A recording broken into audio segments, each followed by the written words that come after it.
তুমি একদিন বুঝবে, ভালোবাসা হারিয়ে গেলে সবচেয়ে বেশি শব্দ করে তার স্মৃতি। যেদিন রাত গভীর হবে, চারপাশে অনেক মানুষ থেকেও নিজেকে ভীষণ একলা লাগবে, সেদিন হঠাৎ আমার নামটা তোমার বুকের ভিতর কাটার মতো বিঁধবে। তুমি তখন বুঝবে, ভালোবাসা কখনো চিৎকার করে না, নীরবে পাশে থাকি ঠিক ছায়ার মতো।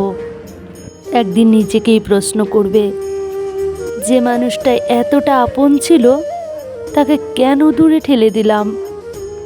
কিন্তু সেদিন আমি থাকবো না, শুধু থাকবে আমার সেই না বলা কিছু অপূর্ণ কথা, কিছু চাপা দীর্ঘশ্বাস, আর তোমার চোখের কোণে জমে থাকা অকারণ জল। কারণ কিছু মানুষ জীবন থেকে চলে যায় ঠিকই, কিন্তু হৃদয় থেকে কখনো দূরে সরে যায় না।